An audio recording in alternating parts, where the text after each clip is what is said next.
कहानी के अगले हिस्से में हम देखते हैं कि ब्रैड जंगल में गया था। अभी तक वापस नहीं आया। तभी वहाँ पर ब्रैड और टोनी भी पहुँच जाते हैं, लेकिन यह दोनों चुपके से दूर से इन लोगों को देख रहे होते हैं। इसी दौरान एक और वहाँ से भागने की कोशिश करती है, पर वह लोग गोली चलाकर उसे मार देते हैं। यह देखकर ब्रैड उनकी मदद करने के लिए जाता है, पर टोनी उसे रोक लेता है और टोनी कहता है कि तुम शांत रहो, अभी जाना ठीक नहीं। गैंग का लीडर सभी पैसेंजर्स को एक बस में बैठा लेता है और गैंग का लीडर अपने दो साथियों को वहीं छोड़कर उनसे कहता है कि जाओ, जहाज के अंदर जो भी कीमती सामान है उसे ले आओ। इसके बाद यह लोग सभी पैसेंजर्स को अपने अड्डे पर ले जाने लगते हैं। गैंग के जाने के बाद ब्रैड टोनी पर गुस्सा करने लगता है कि वो लोग हमारे पैसेंजर्स को ले गए और तुमने मुझे जाने ही नहीं दिया, जिस पर टोनी उसे समझाता है कि वो लोग काफी ज्यादा थे, अगर तुम चले भी जाते तो इतनी बड़ी आर्मी से अकेले नहीं लड़ पाते।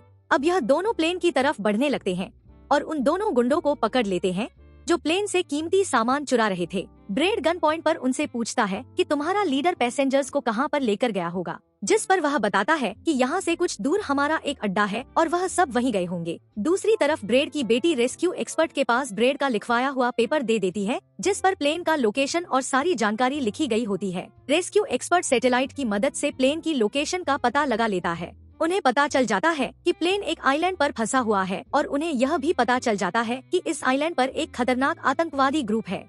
इसके बाद वह रेस्क्यू ऑफिसर अपनी एक प्राइवेट आर्मी के कैप्टन को कॉल करता है और उसे यह सारी सिचुएशन समझाकर उस आइलैंड पर जाने को कहता है। प्राइवेट आर्मी का कैप्टन मान जाता है और अपने साथियों के साथ एक पैसों का भरा हुआ बैग और कई सारे वेपन्स के बैग गाड़ी में लोड करके उस आइलैंड पर जाने के लिए रेडी हो जाते हैं। दूसरी तरफ ब्रैड देखता है कि उन आतंकवादियों के ले जाने से पहले जहाज के को पायलट ने जहाज का पावर सिस्टम रिपेयर कर लिया था और ब्रैड देखता है कि जहाज में पावर वापस आ गई है, जिसे देखकर वह बहुत खुश हो जाता है। अब ब्रैड आने वाले प्राइवेट आर्मी टीम के लिए अपनी यूनिफॉर्म पर एक मैसेज लिखकर छोड़ देता है और टोनी के साथ उस जगह पर निकल पड़ता है जहां गैंग वाले प्लेन के सभी पैसेंजर्स ले गए थे। जंगल के रास्ते से होते हुए यह दोनों उन आतंकवादियों के अड्डे पर पहुंच जाते हैं और यह दोनों गाड़ी से निकलकर चुपके से उस जगह में घुस जाते हैं जहां वो सारे गुंडे पैसेंजर्स को डराकर उनकी वीडियोस बना रहे थे, ताकि यह वीडियोस इनकी फैमिली को भेजकर उनसे पैसे वसूल सके। दूसरी तरफ रेस्क्यू एक्सपर्ट की तरफ से भेजी गई प्राइवेट टीम भी प्लेन के पास पहुंच जाती है, पर उन्हें वहां जब कोई नहीं मिलता तो टीम का लीडर प्लेन के अंदर जाकर चेक करता है,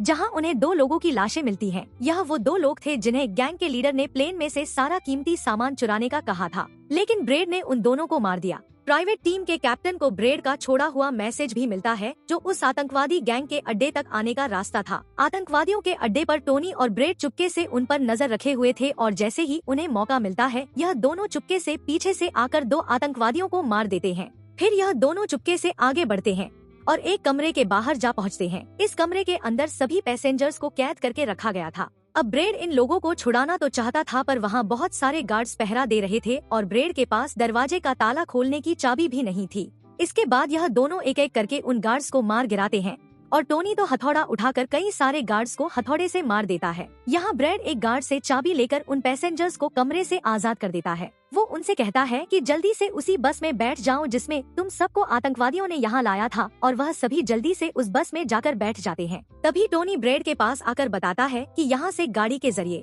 बाहर निकलने का सिर्फ एक ही रास्ता है, मगर वहाँ कई सारे गुंडे बंदूक लिए खड़े हैं जो हमें देखते ही हम पर गोलियां बरसाना शुरू कर देंगे। जब ब्रैड पैसेंजर्स की तरफ देखता है तो वह सभी बहुत ज्यादा डरे हुए होते हैं। अब यहाँ ब्रैड अपनी जान को खतरे में डालते हुए एक फैसला करता है और टोनी से कहता है कि मैं वहाँ पर मौजूद सभी आतंकवादियों का ध्यान भटकाऊंगा और तुम मौके का फायदा उठाते हुए सभी पैसेंजर्स को यहाँ से ले जाना।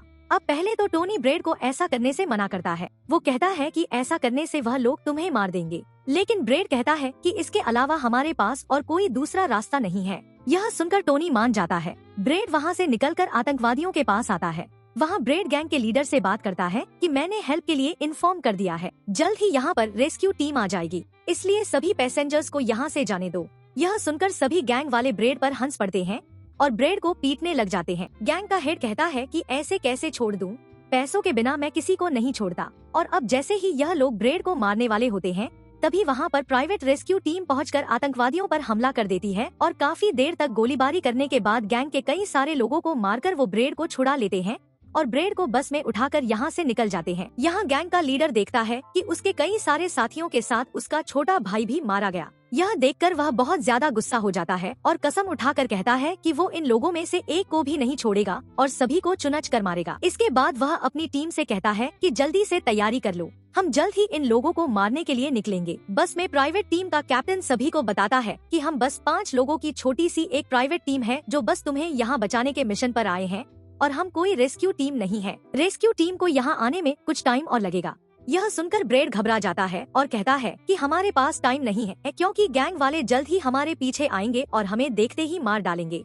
पर मेरे पास एक आइडिया है। जहाज के पास पहुंचते ही ब्रेड सभी पैसेंजर्स से कहता है कि जहाज में पावर वापस आ चुकी है, यानी अब जहाज स्टार्ट हो जाएगा और हम लोग फौरन यहाँ से निकल जाएंगे।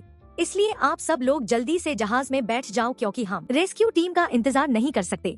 उन्हें यहाँ आने में वक्त लगेगा और अगर हम यहाँ रुके तो उन आतंकवादियों के हाथों मारे जाएंगे। यह सुनकर सारे लोग प्लेन में बैठ जाते हैं, जबकि ब्रेड प्लेन की तमाम चेकिंग करने में लग जाता है और प्राइवेट टीम के लोग पहले से आने वाले खतरे के लिए तैयार बैठ जाते हैं। तभी अचानक वो आतंकवादी ग्रुप आकर उन पर हमला कर देता है, जिन्हें देखकर प्राइवेट टीम उन्हें रोकने में लग जाती है और यहाँ दोनों तरफ से काफी गोलीबारी होती है।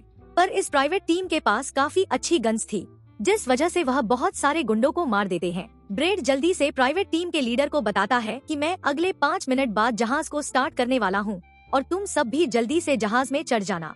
इसके बाद ब्रेड टोनी के पास जाता है और उसका शुक्रिया अदा करता है कि तुमने मेरे इतने मुश्किल वक्त में साथ दिया। ब्रेड खुद को गोलियों से बचाते हुए अंदर जहाज में आकर अपने केबिन में बैठ जाता है और अपने साथी को पायलट के साथ मिलकर प्लेन को स्टार्ट करने में लग जाता है। उधर टोनी के पास गोलियां खत्म हो जाती हैं और जब वह बुलेट्स ढूंढने के लिए प्राइवेट टीम का बैग चेक करता है तो उसे वहाँ पैसों से भरा हुआ एक बैग मिलता है। लेकिन इस वक्त टोनी पैसों को छोड़कर दूसरी बैग से गोलियां निकालकर दोबारा आतंकवादियों से लड़ने लगता है। यहाँ तब तक ब्रेड भी प्लेन को राइट साइड पर घुमा देता है।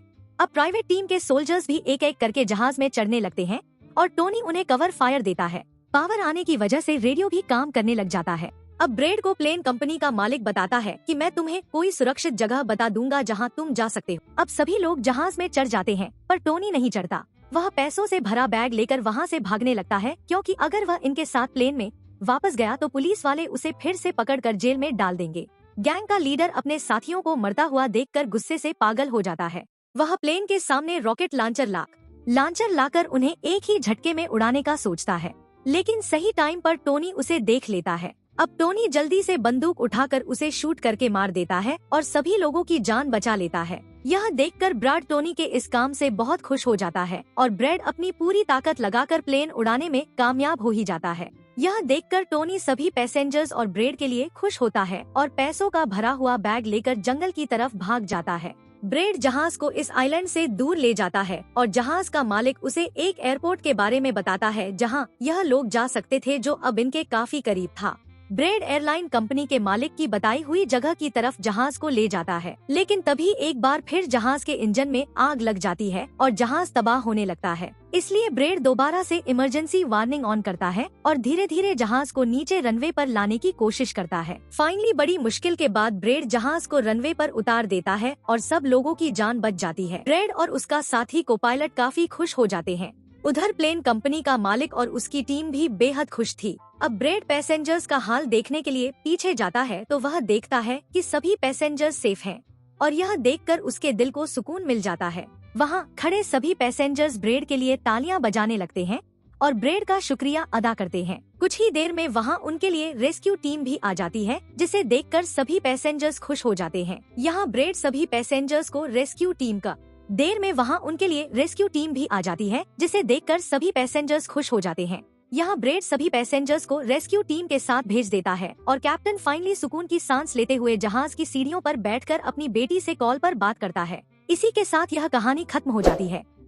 अगर आपको वीडियो अच्छी लगी हो तो हमारे चैनल को सब्सक्राइब और वीडियो को लाइक जरूर कीजिए।